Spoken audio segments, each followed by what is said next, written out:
Tonight we have another Seattle Kraken first, and this time it's even a good one, as the Kraken secure their first ever franchise overtime win against the Pittsburgh Penguins.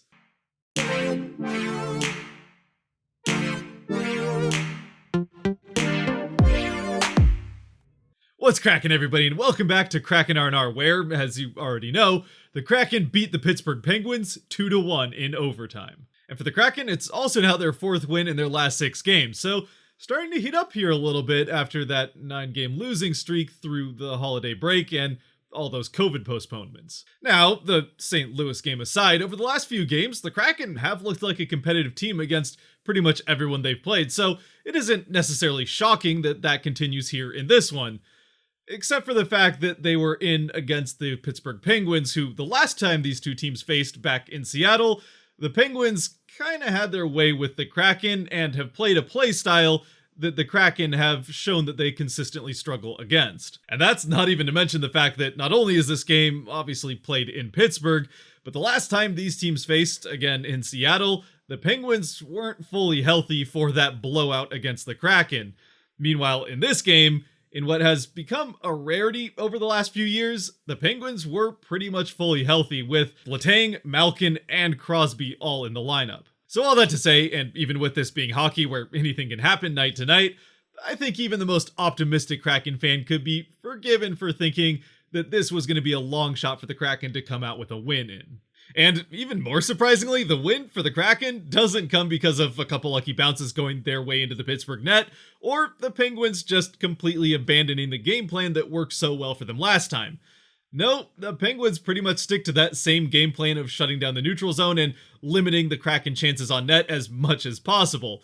For the first time this season, though, the Kraken find a way to respond to that type of playstyle. Now, getting into the game, it is Seattle who gets the best of the early pressure, though a couple minutes later, the Penguins are able to respond with pressure of their own at the Seattle end of the ice. All that having been said, there really aren't a lot of chances on goal at either end until the 6-minute mark when the Penguins do finally get the first power play of the game. And it's a power play that the Kraken are able to kill off, thanks in large part to big blocks from Gio, Blackwell, and a couple from Hayden Fleury, who has a pretty good game, once again back in the lineup, thanks in part to the Soucy injury. And on top of that, it has to be said with Fleury, especially with him again having played well over the last couple of games, now getting a chance on the penalty kill, and by the end of the first period, leading the Kraken in ice time, all of those are pretty good signs for a guy that had been fighting to get back in the lineup over the last month. Right after the Pittsburgh power play ends, the Kraken are able to push right back down to the other end of the ice and get the first couple of prime scoring chances of the game, really in either direction,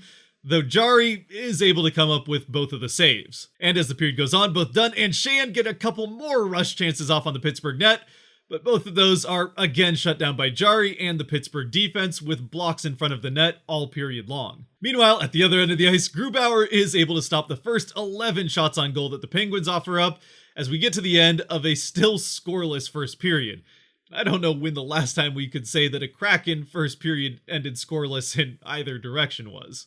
Again in the second, it's the Kraken who get the better of the early opportunities, though the Penguins, as would become a theme throughout the course of the entire second period, are really just not letting anything get to the net, making Jarry's job pretty easy in goal. The Penguins are able to press back as we get towards the middle of the period, eventually leading to a great scoring opportunity for them on Grubauer as a pass across his face gets to the side of the net, forcing him to make a diving play from one side of the net to the other to get his toe to the post just in time to make the big save, keeping the Penguins off the board and keeping this game still scoreless. Then a little bit later at the other end of the ice, Wember gets a wide open opportunity on the Pittsburgh net, but his shot sails high of it, and then the fourth line for the Kraken responds with a very good shift of their own, probably the best shift of the night up until this point, as they're able to hold the puck in the zone for pretty much the entire time. But again, the Pittsburgh defense just not letting anything get through them to Jarry, blocking shot after shot and keeping the puck mostly around the outside. And eventually, the puck is cleared and right back the other way, the Penguins return the favor by holding the puck in the Kraken zone for a very extended period of time, even going through a couple of shifts of their own, while the Kraken are kind of on a pseudo penalty kill after sometime early in the sequence, Johansson's stick is broken on a blocked shot, but the Kraken are still held in their own zone by the Penguins and not able to get a shift off or even get Johansson to the bench to pick up a stick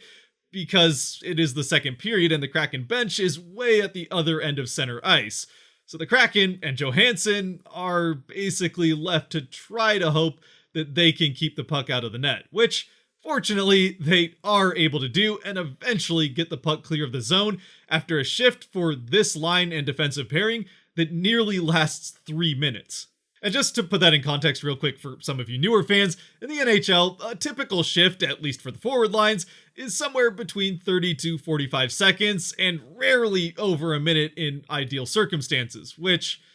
quite obviously, the Kraken were not afforded here, even outside of one of them having a broken stick. And finally, late in the period, Shan takes a clearing attempt by the Penguins to the face, goes down and wouldn't return for the rest of the second, but there's really not that much time left and he would come back in the third as we get to the end of a second period where the Penguins, at this point in the game, are out shooting the Kraken 20-9 as the Kraken only get 2 shots off on goal in the entire second, with the Penguins again blocking the vast majority of the chances the Kraken got before it gets to the net. And of course, a couple of chances the Kraken have go wide of the net in the first place. So even though the shots on goal look far from even at this point in the game, the pace of play has been much more back and forth than even between the two teams, and that is still reflected on the scoreboard where we have yet to see a goal go in. The Pens come out of the locker room hot to start the third period, though quickly their momentum is shut down by the first Kraken power play of the game, and it turns out to be a pretty good power play for Seattle. They don't end up scoring, and the best chance they get goes off of the post off the stick of Dunn, but still, they were able to hold the puck in the zone for the vast majority of the time and got a number of pucks towards the net, again with a number of saves made by Jari and a couple of blocks as well by the Pittsburgh defense. Still though, it certainly was one of the best and most well-composed power plays that the Kraken have had in the last handful of games, and that's even including the 5-on-3 opportunity that they got against Nashville that they ultimately scored on. However, not long after the Kraken power play comes to an end, Johansson gets called for goaltender interference as he goes a little bit too hard into Jari on a rush chance, where Jari makes the save, and now the Penguins get the power play. And after a valiant effort by the Kraken penalty kill early on with a couple more blocked shots and a save by Grubauer, eventually Malkin finds the back of the net from the high slot, and the Penguins have the 1-0 lead about halfway through the third. And being that, again, up until this point in the game, the Penguins had been playing very solidly on defense, not allowing a ton of chances, and the vast majority that they did allow blocking before they even got to the net. Plus, coming into this game, as the broadcast pointed out, the Penguins were 21-3 when scoring first this year. Yeah, it kind of felt like this could be the only goal of the game, or at the very least, this was going to be a hard one for the Kraken to come back in. A few minutes later, the Kraken do get a second chance on the power play in what, at this point, really does feel like their last chance to get this game tied up and hopefully survive to get it to overtime at the very least. However, although this power play, much like the first one, does look pretty well composed and like another good Kraken power play, getting a number of shots off on goal, and even one of those getting through Jari, that one ends up sliding wide of the net behind him, and the power play for the Kraken is killed off as the game is still in hand for Pittsburgh with the 1-0 lead. Right off the power play, the Kraken are able to get one more grade A scoring chance as Donato receives a feed from behind the net in the slot. His shot, though, goes off Jari's toe, who is able to come up with the big, potentially game-saving save for the Penguins. As the Kraken, how many more good opportunities are they going to get? Well, at least one more, because shortly after, a 2-on-1 leads to a breakaway for Eberle off the stick of McCann, and his shot is saved glove side by Jari, as the Kraken once again come up empty, and Jari with yet another big save, this one even better than the one just before off of Donato's shot, and there's not even a rebound chance for Eberle as Jari is able to freeze the puck. McCann does win the ensuing faceoff out to Dunn, who takes a shot from the blue line and scores! Dunn's shot is deflected net front by McCann, who got in front of the net right off the faceoff and into the back of the net past Jari to tie the game up at 1. And for McCann, he picks up the goal in his return to his old home in Pittsburgh, where he played the last couple of seasons. Again, remembering that while he was picked up in the expansion draft from the Toronto Maple Leafs, they traded for McCann from Pittsburgh just days before the expansion draft, so he'd never actually even played for them or put on a uniform for them. And also for McCann, it's his still team-leading 17th goal on the season, as he edges ever closer to that career high of 19 that he had 3 years ago in the year that he was traded to the Penguins from the Florida Panthers. Which, an extra little fun fact about that trade, going to the Panthers from the Penguins on the other side of it, was McCann's now teammate in Riley Sheahan. So, there you go. Fun little extra tidbit. The Penguins, though, aren't going to be forced to overtime by the Kraken without a fight, as a couple minutes later,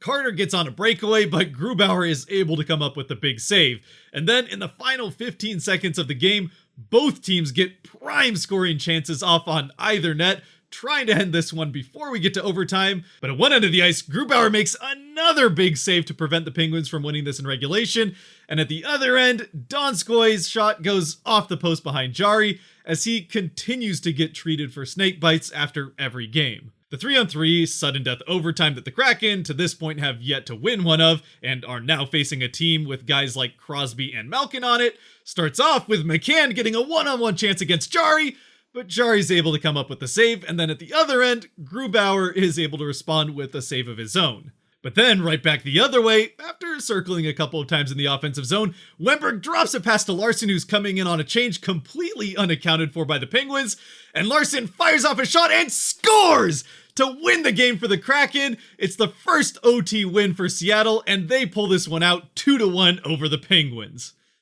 And yes, I know Seattle had one in shootout against Chicago just a little bit ago, but this is the first one that they win in the sudden death overtime before getting to shootout. And for Larson, who's one of just two players, the other being Wennberg, who passed it to him on this goal, to play all 43 games for the Kraken in this inaugural season to this point,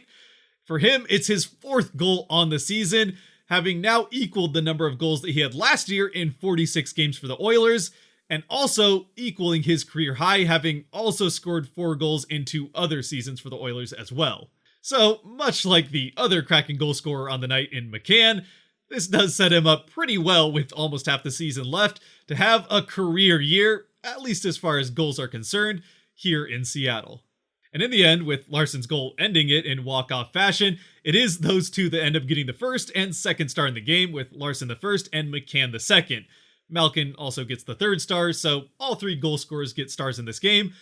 Although, I can't help but feel like there's one guy that definitely got left off that list, and that is none other than Philip Grubauer in goal for the Kraken, who no question had one of, if not his best game in a Seattle uniform tonight against the Penguins, stopping 23 of 24 shots that the Penguins had to offer, a couple of those absolutely saving the game for the Kraken in the last couple of minutes, and getting it to overtime where they ultimately won it. And another player for the Kraken, certainly worth mentioning in this one, that had a fantastic game for them, who I did mention earlier, especially in that first period, was Hayden Fleury, who continues to look good here in the last couple of games, getting the chance with injury. And sure, it's been a frustrating stretch for him here over the last couple of months, getting benched more often than not and having Borgen jump him on the depth chart, but he's taking advantage of the chances he's getting here in these last few games. Really though, in the end, I could go on and on about guys that had good performances for the Kraken in this one, as really, all in all, this was one of the best games for the Kraken all season long. Sure, they only have 14 wins to this point, but even among those wins, this is right up there with the best.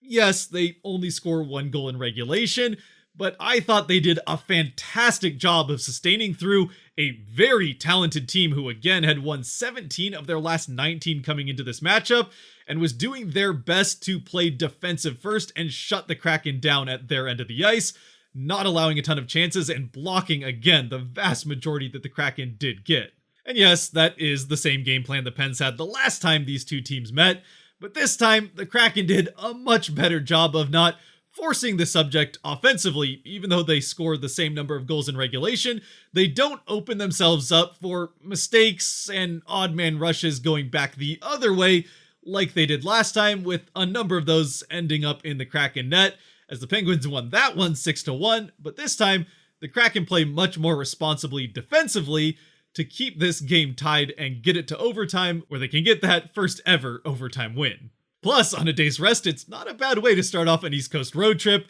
as the Kraken, after another day's rest, will have 2 games in New York this weekend, both day games on Saturday and Sunday against the Islanders and Rangers. And until then, as always, I'd love to hear your thoughts down in the comment section about this game, party it up a little bit for the win, and give Grubauer some love for one of his best games in a Kraken uniform, and one where he was definitely one of the stars of the game,